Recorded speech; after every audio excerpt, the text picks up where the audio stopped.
Greetings, men of 222. It's great to be with you today. We're continuing our Common Men, Uncommon Story series, and today the hero that we're going to study is Boaz, our common man, if you will. And we find the story of Boaz in the book of Ruth, early in the New Testament. Excuse me, the Old Testament. I was thinking about something else, sorry. We have very few good examples of men in the Bible who treated their families in a fashion that would have been pleasing to God. Let me say that again. We have very few examples, good examples, that is, of men in the Bible who treated their families in a fashion that would have been pleasing to the Lord. Moses did not, David did not, Abraham did not, and Jacob certainly did not. Boaz, however, is a wonderful example of how a real man treats his family. We can learn a great deal from him. So what is Boaz's story? Well, Boaz's story is really Ruth's story in a sense, because you have to understand Boaz, you have to understand where Ruth, how she got to Boaz. So the story of Ruth begins telling us that there was a famine in the land. They lived around Bethlehem, and there was a famine in the land, and Elimelech, that was Naomi's husband, led his wife and 2 sons to Moab, he took them away so that they could find something to eat because of the famine in the land. Well, while there, the boys took wives for themselves. That makes sense. And they actually lived a fair amount of time. And then the father died. And then after a period of time, the boys died as well. Wow. So here you have Naomi, the mother, with her 2 daughter-in-laws. She's in a foreign place. She doesn't know. She's been there for a while, but it's not her home. And so what does she do? Well, what she does is she tells the girls, who were named Orpah and Ruth, she tells them to return to their mothers because she couldn't provide husbands for them. She said, look, if I got pregnant tomorrow, even if I found a man, got pregnant tomorrow, they wouldn't be old enough for you to then get married to them and have children of your own. So it's not fair of me to keep you in the relationship with me. So go on home to your mothers. Well, Orpah did return home, but the Bible tells us that Ruth clung to Naomi. What a picture. Ruth clung to Naomi. And from the story, in some level, Naomi was a woman who became rather bitter because her husband died and her 2 boys died, but Ruth loved her. It's pretty clear. And then Ruth says to Naomi, in my opinion, one of the really inspiring verses in the Bible. Ruth said, "Do not urge me to leave you or turn back from following you, for where you go, I will go, and where you lodge, I will lodge. Your people shall be my people, and your God, my God. Where you die, I will die, and there I will be buried.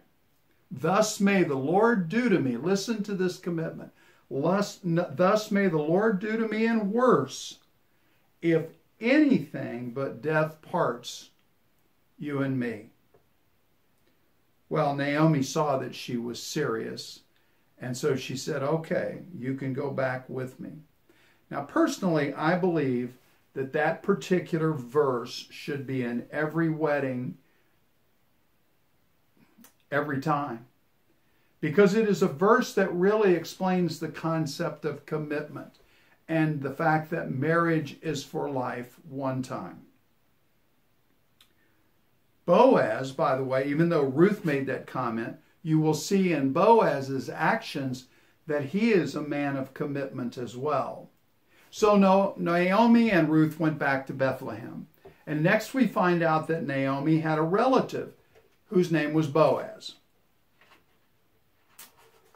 Ruth knowing that they needed to eat because they were getting ready to starve if they didn't, asked Naomi if she could go into the fields and gather grain, glean grain. Wow, what a work ethic. By the way, think of this, what initiative. She brought the idea to Naomi. Naomi didn't say, Ruth, we're going to die if you don't get out there and get some grain. Ruth said to her, let me go get some. And look at the respect that Ruth had for her mother-in-law to ask her as opposed to just blatantly going out and doing it. I'm really, I believe Boaz is an incredible man, but I'm telling you, Ruth is an incredible woman, isn't she? So then the Bible says that she happened to come to one of Boaz's fields. With God, there are no happened to. There's only providence. God put her in that field. We know that. And Boaz asks of the laborers, he says, who is this woman? And when he finds out that she is Ruth, Naomi's daughter-in-law, he tells her to stay in his fields and with his maids, because he is beginning already to take on the responsibility of protector and provider for her and for Naomi. And the story tells us that Boaz says to Ruth, I have instructed my servants not to touch you. He's smart. She's pretty. She has nobody protecting her.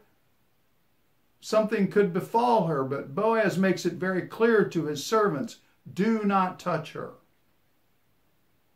Ruth asks, why is he treating her so well? And he says, all that you have done for your mother-in-law after the death of your husband has been fully reported to me. You know, when you behave well, people know it. The reputation spreads.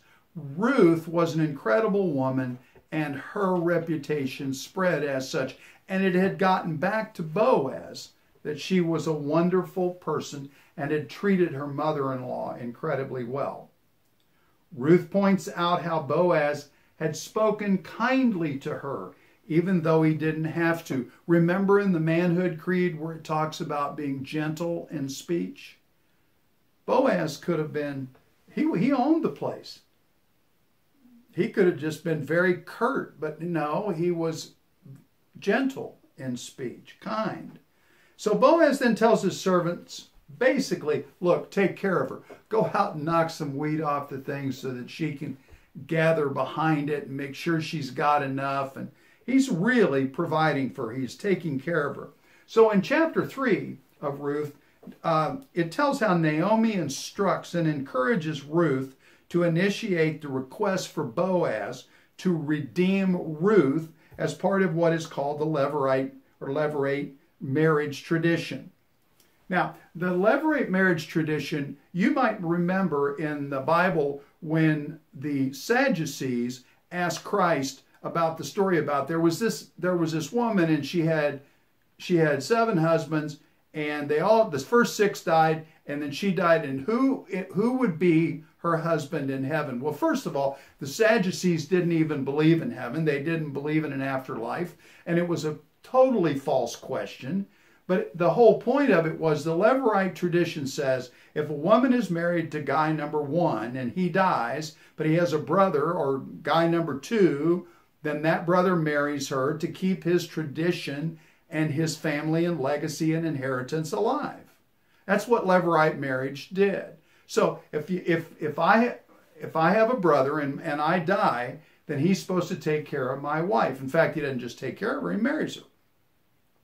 But the idea is that it's going to make sure that my tradition and my legacy and my family carries on.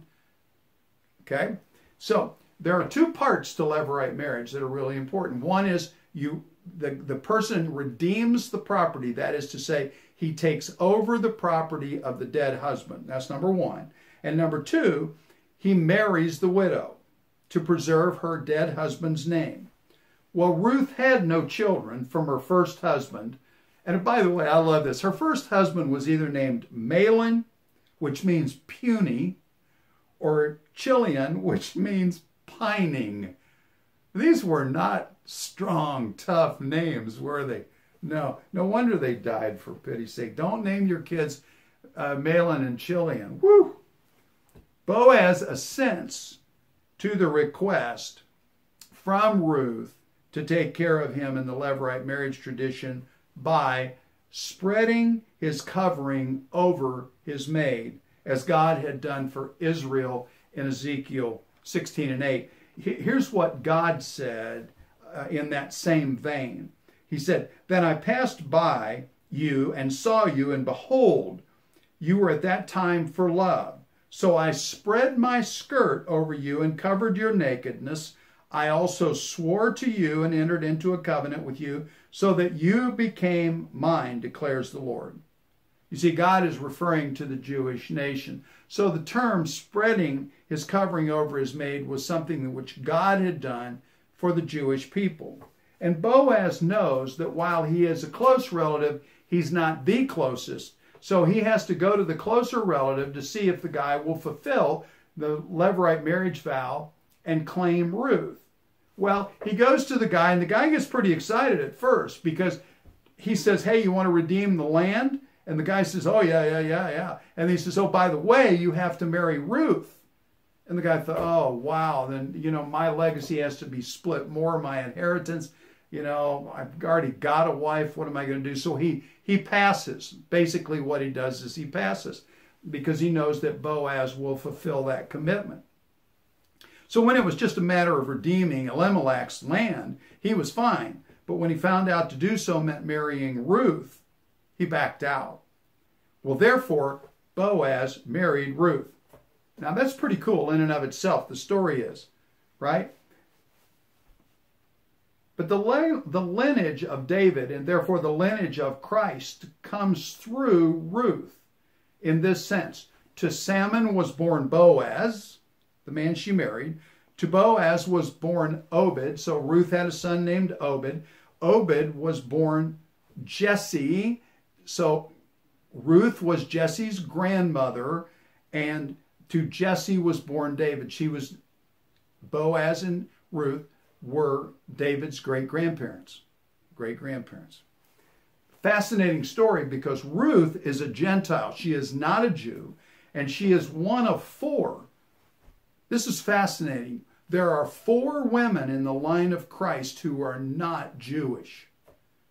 It showed from the very beginning that God was going to bring in all the nations, all who would come to him. So what are the takeaways from the Boaz story? First and foremost, we see that Boaz was a man of responsibility, wasn't he? He fulfilled the Levirate tradition by fulfilling his responsibility to take Ruth in, and here's the term they use, as her kinsman redeemer. She was kin to him, kinsman redeemer. Boaz was her protector by insisting no one abuse her. He was her provider by insisting that the fields she be allowed to glean in his fields and that they actually pull some extra wheat for her. As men, we're called to protect and provide for our wives and families, but in American society today, things are mostly peaceful and lawful. But we need to be able to provide and protect for our families if it becomes necessary to do so. You need to live life in such a way that if things aren't so hunky-dory, you could still provide and protect. Boaz was concerned for Ruth's reputation, wasn't he? He was a man of purity. And when he had to leave her in the barn early in the morning so no one thought anything illicit was happening, she had come into the barn but to show that she was pure and chaste, what Boaz did was he protected her reputation. Is it important? Is sexual purity important? Well, I've read a book by Randy Alcorn called The Purity Principle. In fact, I've given it to the last 2 senior classes at the Crusaders because I just like the book so much and I think it's such straightforward stuff. Here is the purity principle according to Randy Alcorn. Purity is always smart. Impurity is always stupid. That's pretty blunt, isn't it, man? Purity is always smart. Impurity is always stupid. So if you have a question about whether you should be horsing around with someone other than your wife, there's the answer. The answer is clearly no. It is blunt, but it's serious as a heart attack. Boaz understood it, and so should we. Boaz spoke kindly to her. That's another takeaway, gentle in speech. In fact, I believe that Boaz was a wonderful illustration of the manhood creed, was he not? Because he was honorable. Think about this. He was honorable in conduct, unwavering in his duty, gentle in speech, and calm in chaos. What a man. What a man. Be intentional this week as you honor Jesus. See you next Saturday, Lord willing, and the creeks don't rise.